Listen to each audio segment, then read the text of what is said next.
Ambassador Moncada, thank you so much for sitting down with me this afternoon.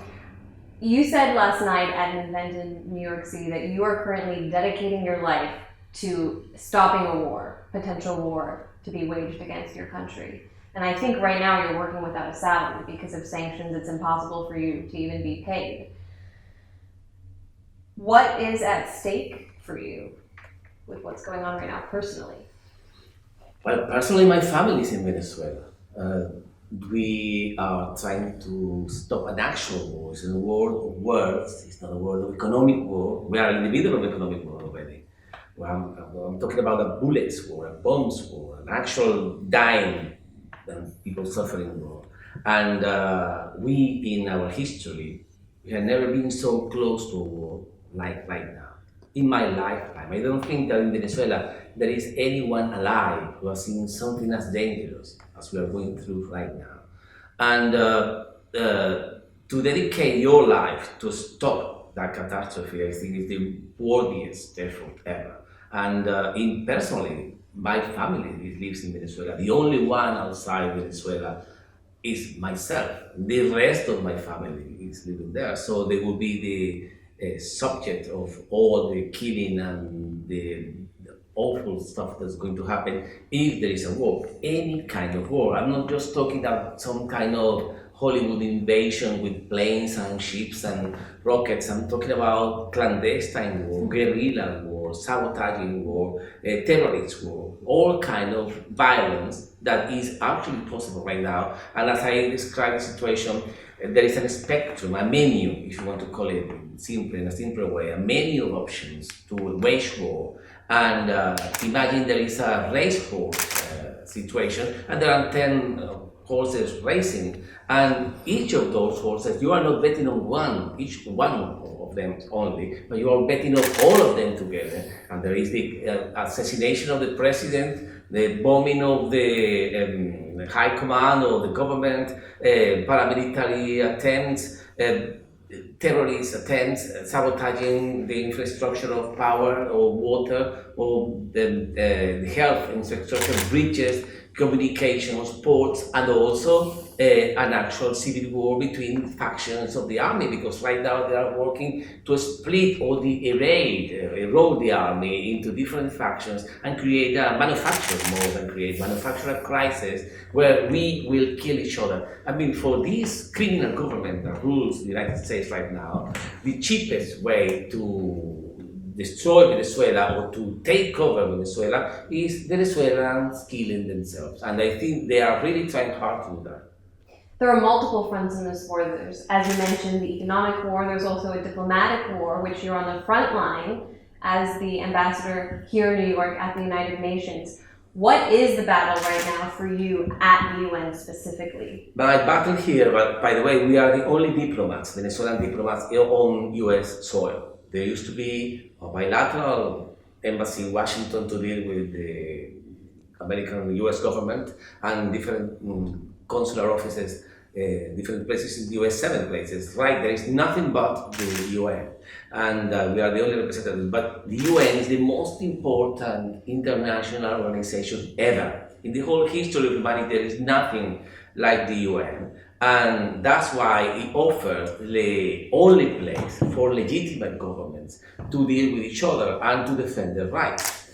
Imagine, as they are right now trying to do, the word they use, challenge our credentials. But the word they use is the American government is trying to spike our credentials, meaning destroy our right to be here and kick us out and impose someone, or as in the Libyan case, leave no one there for a while. If there is no Venezuelan representation here at the UN, there are so many consequences that can rain on us. For example, imagine there is a group of greedy lawyers in France or Italy or Nigeria, anywhere in the world. They see Venezuelan property, Venezuelan planes, a Venezuelan ship, a Venezuelan bank account. I mean, state-owned bank account or ship or whatever property, public property. They would jump on it and they would go to court and say, we want that to take over that property because Venezuelans owe some money or because that doesn't belong to the Venezuelan government. And the court would say, well, let's call the Venezuelan diplomats. Imagine that me, myself, or any other diplomat goes to court, any court or anywhere in the world, and we say, yes, we represent the interest of Venezuela, the Venezuelan government.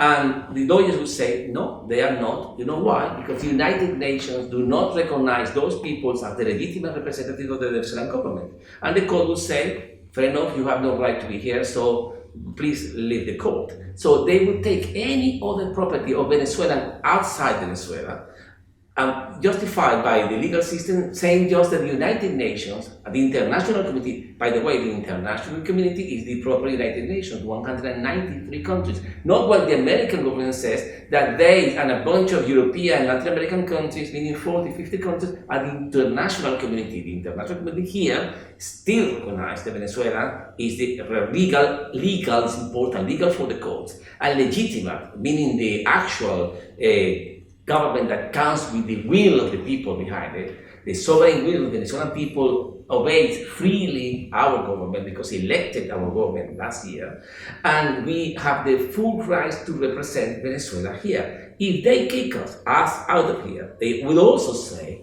that our government and myself, we are representatives of a rogue state, and this criminal state can be bombed by any government who wants to free the Venezuelan people from our criminal hands and our tyranny, and they will be fighting for freedom. So the importance of our representation here is not just symbolic, it's politically impactful and also legally has a massive effect all over the world. Defending our position and our seat here is defending Venezuela's rights to speak to the world. How could they go about removing you? Interesting, because what they are trying to do is to gather a number of countries. They need a simple majority. And simple majority, theoretically speaking, means 98 countries. But they are far from getting that. They will never get 98 countries. There are about 54 now. And meaning that the other countries do not comply or follow that line. But what they are trying to do is go to a session of the General Assembly, any plenary session, any, meaning tomorrow or whenever they decide from here on, and they will say, if I stand up to speak for my country, they will say, we do not recognize that man as representative of Venezuela, and we can put that to a vote. But the idea is that according to the procedures, it should be voted by 2/3 of the Assembly. But they have worked out a way, saying, no, simple majority of the present and voting countries, meaning that there are 50 countries there. If they have 25 countries, they will vote against Venezuela and kick me out of the session. That is theoretically possible, but it's very, very unlikely to happen. Why? Because they are working their way to gather the numbers, and we are also working our way. And the majority of the world recognizes that if that procedure succeeds, it will be applied to anyone else as well, not just to Venezuela, even to the very same United States. A bunch of countries can say tomorrow, we don't like the United States representative here, let's vote against him. And if at that particular day there is a majority against the United States, he can be voted out. The point is that they are trying. Why? They even dare to send their own vice president to announce the action. And nobody does that kind of high-level presence just to do nothing. They are going to do it. And we are battling, meaning campaigning. We are talking, persuading, convincing all the world. And we are right now pretty sure that they don't have the numbers. You brought up Vice President Mike Pence's visit to the UN Security Council. A recent meeting took place on Venezuela. With all due respect, Mr. Ambassador, you shouldn't be here. You should return to Venezuela and tell Nicolas Maduro that his time is up. It's time for him to go. He actually looked at you and said, Mr. Ambassador, you shouldn't be here. What went through your mind when he said that, and what? How dare you? How dare you? Who gives you the right? I mean, come on, he's such an arrogant person, full of hate and racism, and speaking with the Bible in their hands and quoting the Bible to do evil. That is such a fake representation of what the American people really are. That I thought this can only act in our favor. I mean, if he thought that he was doing some kind of harm to myself, Venezuela, and the Venezuelan government, I think that he overdid it in such a way that we gather sympathy from the rest of the world. Say, no country can treat another country and another representative. That's not diplomacy, that's bullying. And I mean, might is right is not the kind of thinking that succeeds here at the United Nations. You have to persuade, you have to think, you have to argue, you have to have goodwill, good faith. Nothing of that was there. I mean, there was pure arrogance and might, and it was really repulsive for the rest of the community. You said during that Security Council meeting that a recent vote at the OAS to accept the Organization for American States, a recent vote to accept Guaido's representative, Gustavo Torre, was, quote, part of the machinery of lies designed to convince the UN to support what you described as the racist Monroe Doctrine. Tell me what you meant by that. Well, first, the Monroe Doctrine is a doctrine that comes from 1823 when the United States of America was a slave country, okay? Full of slaves. I mean, North and South, both sides of the country supported slavery. And when they were full of this racist ideology that made them think of themselves of, owners of the land, and they later on conquered the rest of the continent, killing thousands, if not millions, of indigenous peoples, and took Mexican land and the rest of the empire that grew from there. But the idea is no one today can support this kind of thinking. This is not international law. This is not respect for equality of member rights. This kind of supremacists, this is not the word for that. On the one hand, I know American history, I am a historian, I used to teach American history at the University of Venezuela. There is this idea of manifest destiny, that the Americans are exceptional, so they are above the law. They can do whatever they want with any other country. But also, there is the other idea that they are superior to the rest of, in this hemisphere particularly, to the rest of the countries, and they can behave as the police of this region, and they can intervene, at will when they consider that their interests are at risk, or they can expand their interest in the region. Well, that was 200 years ago. In the 21st century, that kind of thinking is racist, it's absolutely illegal, it's criminal. It's against international United Nations Charter and principles and norms. And what I meant by the OAS is that they sacrifice the OAS Charter, the Organization of American States Charter, because there are explicit articles there. Article 1, Article 19, Article 20, that forbids this kind of behavior by the United States. And in the whole 71 years history of the Organization of United States, never was done something like happened the 9th of April, the last 9th of April. I mean, 18 countries voting out the representative, what they want trying to do, what they are trying to do here, voting out the representative of a government to install what they think is the representative of the same government, means changing the government, designing the authorities of another government. Never happened. You know why it never happened? Because it's not allowed. It's against the law, it's against the charter. So they did something which is absolutely in breach of any international principle and the OAS Charter, and as they think that might is right again, they just go on. And 16 countries, they are against that particular decision and not recognizing that. But the point is that now they think that they have a puppet government there, installed by even the very same representative is an employee from one of these propaganda centers in Washington, the SSIS. I mean, it's an employee, the man was working there. They just picked someone from a Washington think tank, which is paid by weapons manufacturers and oil companies, oil corporations, and they put it there as the Venezuelan representative. And that man, believe me, what that man is going to do, he's going to ask, sooner or later, for a military intervention to his own country. I mean, that kind of betrayal to the Venezuelan people.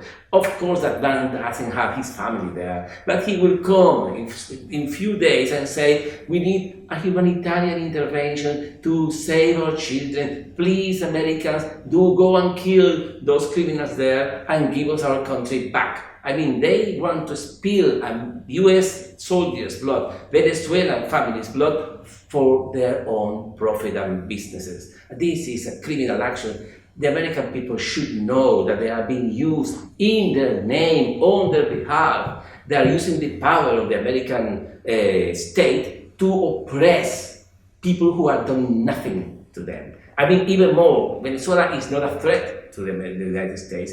Venezuela has never had a war in the last 200 years with anyone. Venezuela is not proposing anything of the sort. We are not fanatics of any kind of religion. We are not threatening anyone. So what's the point of them invading Venezuela? Because of the oil, because of the business. Look who is speaking. The very same Mr. Bolton already explained that there are American companies planning right now, mapping out their regional concessions within Venezuela to exploit oil.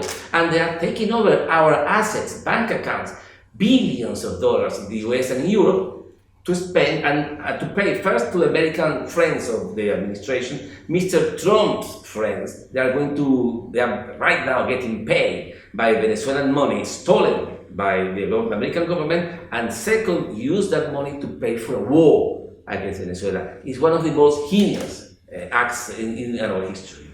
You mentioned the list of the officials and other individuals who attended a meeting at the Center for International and Strategic Studies in Washington to assess military options in Venezuela. What stood out to you about that list? Listen, I am a historian again, sorry to say again twice, but there was a Wannsee conference in 1942 in Germany, near Berlin. The SS High Command met there to plan for the Jewish population extermination, the Holocaust. That is one of the most infamous and awful meetings ever in history. They met there to plan the killing of 6 million people. Of course, not the same scale, but it had a similar feeling. 40 people met in Washington to plan for the killing of hundreds of thousands of Venezuelans. And that is one of the most criminal acts. Anyone who can see that this is against the law, and they recognize them themselves. You interview one of them and say, yes, I was there. And a couple of them answered, yes, I was there. And yes, we touched that matter. Why are we going to invade Venezuela and kill thousands of them? Because it's full of Russians. You see? Because they are Cubans. I mean, can you imagine if the United States is going about the world killing people because there are Russians and Cubans about? I mean, is there right to kill Venezuelans because there are 100 Russians there? That's the kind of criminal thinking that they think they are allowed to do. In Washington, there is a bubble there of crazy people with criminal thoughts, and they think that it's right to do so. Anywhere in the world, that would be a crime. It's funny you bring up, well, maybe not funny, but apt that you bring up the Nazi comparison, because ironically, Tade, when I questioned him about this meeting, compared the Russian and Cuban presence in Venezuela to Hitler invading the Soviet Union. Well, exactly. Hitler invaded, again, I am a historian, Hitler invaded the Soviet Union with more than 1 million soldiers, killing 5 million soldiers just in the first year, and 20 million Russians and from different nationalities of the Soviet Union, 20 million died in that war. I mean, how many people have died in Venezuela so far? Is there a war in Venezuela? Is there any kind of conflict in Venezuela? Has anyone oppressed anyone with weapons in Venezuela? Is our government oppressing or has been elected? Who is planning an invasion? Where is the invasion? Where is the weapon? They are planning the invasion. They are looking for the excuses. There was Mr. Roger Noriega, a former American ambassador, who says that the United States government has to give weapons to mercenaries in Colombia to invade Venezuela. There was Mr. Fernando Kutz, who is also saying that there are different theories and proposals. It's a menu I was telling you about, that there should be a multinational army made up by Brazil, Colombia, Chile, Latin Americans, and they should invade Venezuela, and Venezuela they should kill themselves. And there are others who don't know. The best way is Venezuelan killing each other. They split the army, and factions of the army within Venezuela, we took the side of Venezuela, which is favorable to us, and then we will support them to kill the other Venezuelans. The other people say, no, the easiest way, kill the man, kill the president. And even preachers, I mean, evangelical preachers go on TV here and say, yo, take him out. And they think that is funny and it's right. You go, if you watch Fox News, any kind of madness is shown there. There are criminal actions anywhere in the world. If it's being told about President Trump or any other person in the United States, it would be a crime. But they think that they can say it about President Maduro because they are allowed by the corporate media. This is part of the information thing, the information warfare. They are covering up with these narratives the permission, the authorization to dehumanize us. We are not people. We are not Christians. We are not normal people who speak normal languages. We are, criminals that it's better for the world if they get rid of us. So with these narratives that we are subhumans or strange monsters, they are building the psychological space for them to kill us. They are preparing a crime. Please be aware of that. The State Department recently published and then deleted a page discussing the results of U.S. policy on Venezuela and naming Guaido's self-appointed presidency and the takeover of Venezuelan diplomatic buildings here in Washington, all as results, here in the States, all as results of U.S. policy. What was your reaction when you saw that? It's a list of confessions. Is that normal? No, it's a list of confessions. Again, they are so arrogant. Imagine if any other country says, or claims, or is proud of, they're saying that we are destroying the economy of our neighbor. We are proud that we destroy the political system of our neighbor. We are proud that they are suffering so much now that they are dying of hunger or dying for lack of medicine or food or whatever, and they tell these are our key achievements and we're going for more. They are saying themselves that they are waging war against Venezuela. They are destroying our economic oil production. They are stopping our ships full of oil to travel around and sell and deliver the oil. They are saying that they are causing trouble in our military and inducing a military coup. So far they haven't achieved it, but they are working towards it. It's a list of confessions. If any other person says that themselves and you take that confession to a court, they will be in prison. But here, the arrogance again, they are so far out of any normal parameter of decency, morality, legality, reason, that really they are dangerous. They are a real threat to international peace, and they are a real threat to my people. Finally, I know you already brought it up, but I want to bring it up again. You are a historian. How does that make you different in your view from other ambassadors you're working with, particularly your U.S. counterparts? Where do you think being a historian, or how do you think it makes you unique? Well, I'm going to push my professions here, but it gives you a background. You realize what something is new. When you check in the past, you say, never in the past this has happened. This is extraordinary. For example, again, I'm telling you, these kind of events that we are discussing about Venezuela, never in our history. We have had this kind of threats. More than that, never we have been in danger of an international war with our neighbor. But we have a willing neighbor to join forces with the United States and wage war on Venezuela. And never we had this situation where our Minister of Foreign Affairs was sanctioned while working at the United Nations the very same day the American government says, yes, you are a criminal, you are sanctioned. I mean, this is an abuse of international law, an abuse of power. And you say, look, please, wake up. There's something wrong here. It is not normal. You haven't seen it before, but it hasn't happened before ever. These people are really a danger, even for the American people. They are trying to use the American people, the Venezuelan people, as cannon fodder. I mean, they are using us for making business and profits, and then they will say 10 years later, oh, sorry, we made a mistake. As they did in Libya, in Iraq, and in many other colonial wars, because it's an actual colonial war. They are trying to retake power of Venezuela. And listen, there is no crime in trying to be a sovereign and independent country. We are not a threat to anyone. And they are twisting the facts, twisting the narratives in a way that they are psychologically manipulating you to justify a war. And this is a real crime. It has to be fight against, and I am proud to fight against that. Ambassador Samuel Moncada, thank you so much. It was truly a pleasure. Thank you very much. Thank you for the invitation.